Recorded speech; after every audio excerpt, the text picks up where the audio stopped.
Hello, welcome back to my channel Jannat Yousef. আজকে আমি পাবদা মাছের ঝোল বানাইছি।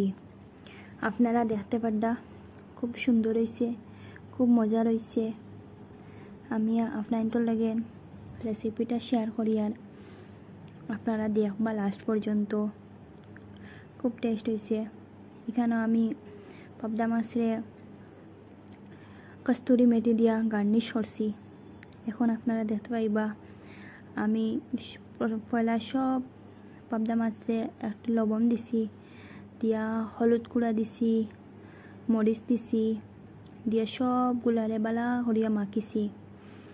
তারপরে মাখা হয়ে গেলে গিয়া খুব বালা করে মাখিয়া রাখছি। মাখা হয়ে গেলে গিয়া আমি এখানে সরিষার তেল দিছি। তেলটা পুরা গরম হয়ে গেলে গিয়া আমি পাবদা মাছ দিয়া দিছি। পাবদা মাছটা দিতে খুব সাবধানে দিবা আপনারা। দিয়া পাবদা মাছগুলারে খুব বালা করে বাজিছি, উল্টাইয়া পাল্টাইয়া দয়া সাইডটা খুব বালা করিয়া পাবদা মাছরে আমি বাজিছি। সব পাবদা মাছ একটা একটা করিয়া পুরা বালা করিয়া বাজিয়া এখানে রাখছি।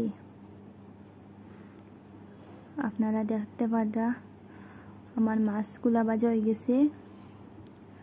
খুব বালা করিয়া বাজিয়া আমি রাখছি। কেন আবার পাবদারে দিছি, দিয়ে আবার তেলও সব বাজি লাইছি। দেখতে পারা আপনারা আমার পাবদা বাজা হয়ে গেছে, সব বাজা শেষ হয়ে গেছে। তারপরে আমি সরিষার তেল দিছি, তারপরে একটু রিফাইন তেল দিছি এখানে, দিয়া আমি দুটা তেজপাতা দিছি। অন্য কিছু আর দিছি না, ডাইরেক্ট টমেটো দিলাইছি। টমেটোর পেস্ট বানাইয়া রাখছিলাম, তো টমেটোর পেস্ট দিয়া তেলের মাঝে খুব ভালো করে বাজিছি। তারপরে পুরো 1 চামচ লবণ দিছি। লবণ দেওয়া হয়ে গেলে গিয়া এখানে আমি পেঁয়াজ আর রসুনের পেস্ট দিছি। পেঁয়াজ আর রসুনের পেস্ট পুরা 5টা পেঁয়াজ দিছি, 1টা রসুন দিছি। দিয়ে এখানে খুব ভালো করিয়া পেস্টটারে নাড়াচাড়া করছি। তারপরে ওটাইন থেকে জল তো একটু চাললেও আদা বাটা দিলাইছি। এখানে আদা বাটা দিছি 1 চামচ, আরও একটু 1.5 চামচের লাগা লাগা আমি আদা বাটা দিছি। তারপর ওটাইন থেকে খুব ভালো করে মিক্স করছি। তারপরে ওই যে আমরা সরিষা আসলো, তো সরিষারে পেস্ট করছি। সরিষারে পেস্ট করিয়া সরিষা দিছি কেন হলুদ যেটা সরিষা ওটা। আর পেস্টটারে খুব ভালো করে মিক্স করার পরে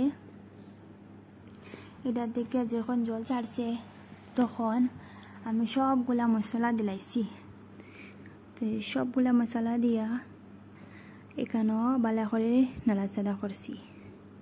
আপনারা যদি মশলার বিষয়ে বা কিছু জানতে হয় তে আমার কমেন্ট করবা, কমেন্ট বক্সও আমি রিপ্লাই অবশ্যই করব।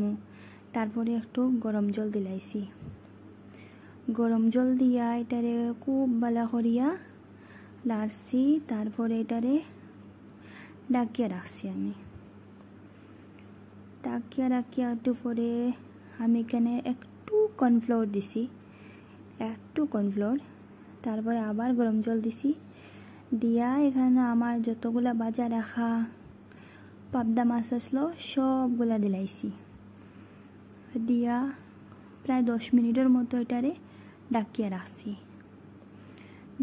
ডাকিয়ে রাখার পরে 10 মিনিট পরে আমি এটারে কস্তুরি মেথি দিয়া গার্নিশ করছি। তারপরে হয়ে গেছে আমার পাবদা মাছের ঝোল। Thank you for watching my video.